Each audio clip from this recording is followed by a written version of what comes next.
Hello, hello, and welcome to something completely different. This is the Stanley Parable Ultra Deluxe. I recorded this a couple of days after the game came out, but I probably won't release this video until a little bit later. But there you go. I was going to start on the title screen, but the game started asking me questions before that point that I kind of want to look at and maybe talk about a tiny bit, because I think the second question here is fairly interesting. Very, very brief description of what this game is. I have not played it before, but I have watched many other people play the original, the Stanley Parable, the unremastered version. This game was originally mod back in 2011, I believe, in the Half-Life engine, Half-Life Portal, that one. And then it turned into a full standalone paid-for game in 2013, I believe, and this is the remastered version. They wanted to put it on consoles, they put it on consoles, they added a bunch of other stuff. So, I'm very familiar with the original, the Stanley Parable, but I'm going into this new one basically entirely blind, and I am expecting things to be shaken up a lot, so I will probably start walking down paths that I think I will know, and I will not know, because things will have turned out to be changed. That will be fun. And we have a lot of other stuff besides. What is this game? It is hard to describe, but it is narrative, meta-comedy stuff. You'll see. English, please. Here is the question that I think is interesting, and why I wanted to start here and not on the title screen. Have I played the original? I'm going to answer no, because I have not played the original, that is true. I have watched a lot of the original, but I have not played the original. And I think it might also be better for video purposes if I hit no as well.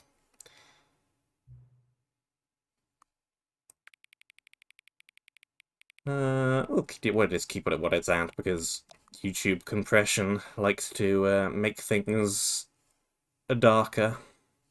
So this is fine. Hopefully the audio balance is fine. I couldn't test it. That's another interesting question. I am also slightly concerned, because they could have gotten that from the system clock, one would have thought. Is there a reason why they are asking me to enter it manually? There could be. Anyway, I make the time approximately 12 minutes past 9 right now. Accessibility settings, they exist, good stuff.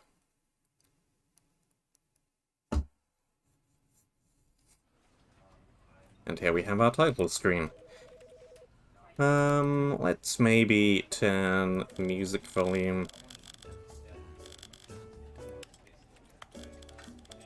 down to here-ish, turn that down to there-ish. That should be fine, I would have thought. The resolution already looks good. There really aren't that many controls in this game, so we should be fine. How do you further simplify the controls, dude? There's like 7 buttons. Options, options, options. We should be fine. Get on with it.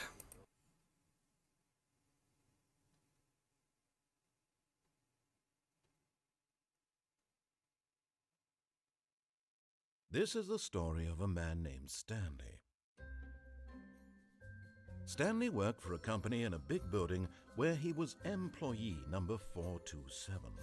Employee number 427's job was simple. He sat at his desk in room 427 and he pushed buttons on a keyboard. Orders came to him through a monitor on his desk, telling him what buttons to push, how long to push them, and in what order. This is what employee 427 did every day of every month of every year. And although others might have considered it soul-rending, Stanley relished every moment that the orders came in, as though he had been made exactly for this job. And Stanley was happy. And then one day, something very peculiar happened. Something that would forever change Stanley. Something he would never quite forget. He had been at his desk for nearly an hour when he realized that not one single order had arrived on the monitor for him to follow. No one had showed up to give him instructions, call a meeting, or even say hi. Never in all his years at the company had this happened, this complete isolation. Something was very clearly wrong. Shocked, frozen solid, Stanley found himself unable to move for the longest time. But as he came to his wits and regained his senses, he got up from his desk and stepped out of his office. Indeed. Well, here we are then. Off we go. It's you and me. His co-workers were gone. What could it mean? Stanley decided to go to the meeting room. Perhaps he had simply missed a memo. Yes, as I was saying, just you and me, Mr. No Narrator. matter how hard Stanley looked, he couldn't find a trace of his co-workers. Plant. Beep. Any more computers? Poor old employee 432. His only job to sharpen pencils. Seems even more tedious than pushing buttons, if I do say so myself.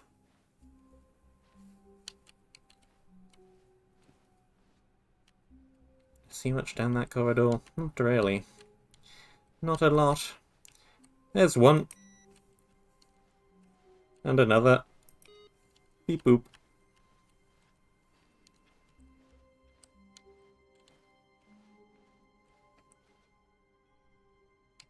Can I read anything on that whiteboard over there? Not really. When Stanley came to a set of 2 open doors, he entered the door on his left. Here we go. Choices. Sure. I'll follow you for now, narrator.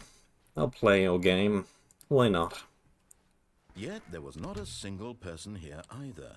Feeling a wave of disbelief, Stanley decided to go up to his boss's office, hoping he might find an answer there. Glass. The table has a glass bit in the middle. I don't think there was a glass bit in the original. There is a difference. We have many whiteboards. Do not alter without consulting the whiteboard manager. Very prestigious position. A quarterly review. What do people want? Things, money, more money. Things, but with money to buy more things. Number of slides on this slide. Slides, graphs. Graphs and slides. Slides, graphs, slides and graphs. Yes. We have the broom closet. Stanley stepped into the broom closet, but there was nothing here, so he turned around and got back on track. I think I might save that particular joy for later. Coming to a staircase, Stanley walked upstairs to his boss's office. Let's crouch. Here's crouch. It's always a good thing to know how to crouch. I cannot jump, but I can crouch. Oh, hi. Bathroom is here. A very non-mirroring mirror. It doesn't mirror very well now, does it? In fact, that is the most non-reflective mirror I think I've seen in quite some time. I can shut myself into the bathroom. I don't think that's going to achieve that much. Door is locked. Stepping into his manager's office, Stanley was once again stunned to discover not an indication of any human life. Shocked, unraveled, Stanley wondered in disbelief who orchestrated this, what dark secret was being held from him. What he could not have known was that the keypad behind the boss's desk guarded the terrible truth that his boss had been keeping from him, and so the boss had assigned it an extra secret PIN number, 2845. But of course, Stanley couldn't possibly have known this. These bottles appear to be floating. That is interesting. Stanley just sat around twiddling his thumbs. Trying to input anything on the device was useless, since he could never possibly know that the combination was 2845. I'm also immediately attracted to this because it is different, and also clicking on this does not produce the clicky noise that... 2845. Yes, thank you. That happens elsewhere, so I think this is going to be important for something at some point, but I can't do much at the moment. Hello.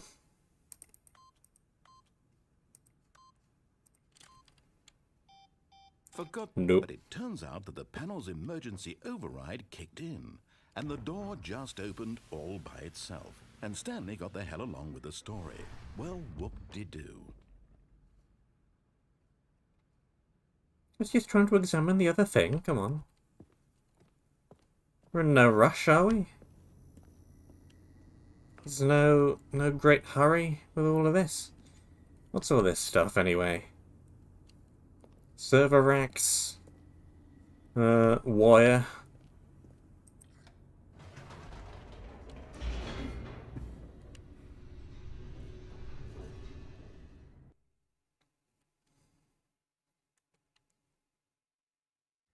Descending deeper into the building, Stanley realized he felt a bit peculiar. It was a stirring of emotion in his chest, as though he felt more free to think for himself, to question the nature of his job. Why did he feel this now, when for years it had never occurred to him? This question would not go unanswered for long. Huh. It looks like I could go back up again. Stanley walked straight ahead through the large door that read Mind Control Facility. I guess I'm just going to follow all of the narrator's instructions for the time being, and we will deviate on future attempts. Hello. I see that my path backwards has been removed. Get through that gap. The lights rose on an enormous room packed with television screens. What horrible secret did this place hold? Stanley thought to himself. Did he have the strength to find out? Many screens. Many screens that show many numbers. Jumped to life, their true nature revealed.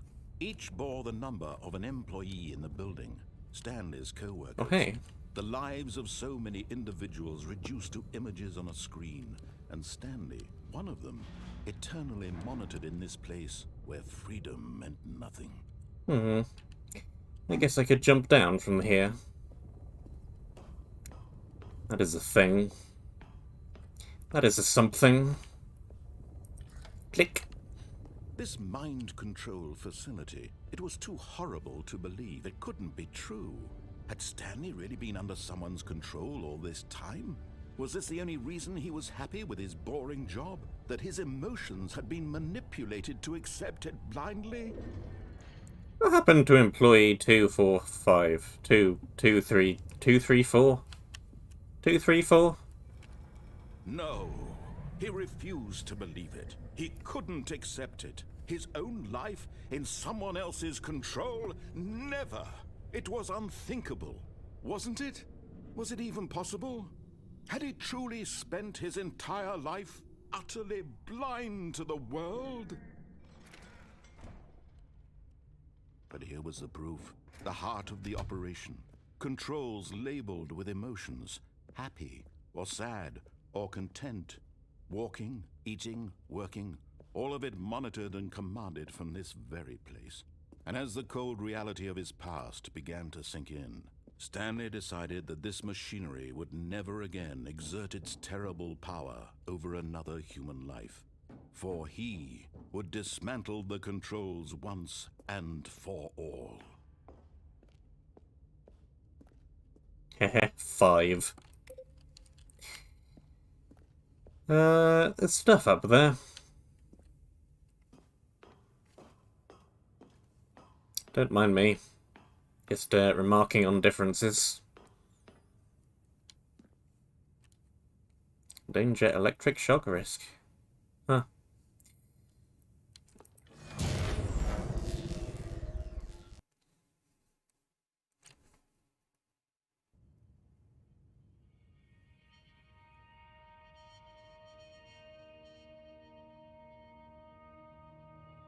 blackness and a rising chill of uncertainty. Was it over? Yes. He had won. He had defeated the machine, unshackled himself from someone else's command. Freedom was mere moments away. And yet, even as the immense door slowly opened, Stanley reflected on how many puzzles still lay unsolved. Where had his co-workers gone? How had he been freed from the machine's grasp? What other mysteries did this strange building hold? But as sunlight streamed into the chamber, he realized none of this mattered to him, for it was not knowledge or even power that he had been seeking, but happiness. Perhaps his goal had not been to understand, but to let go. No longer would anyone tell him where to go, what to do, or how to feel. Whatever life he lives, it will be his. And that was all he needed to know. It was perhaps the only thing worth knowing. Stanley stepped through the open door. This used to be a cutscene. It isn't. I wonder if that's relevant to anything. Stanley felt the cool breeze upon his skin, the feeling of liberation, the immense possibility of the new path before him. This was exactly the way, right now, that things were meant to happen. And Stanley was happy.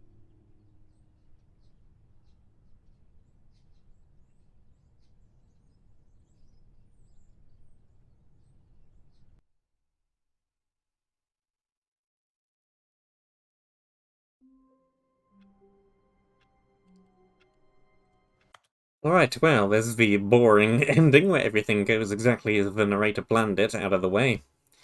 Let me just check that my recording is going fine, and then we will proceed to do more nonsense.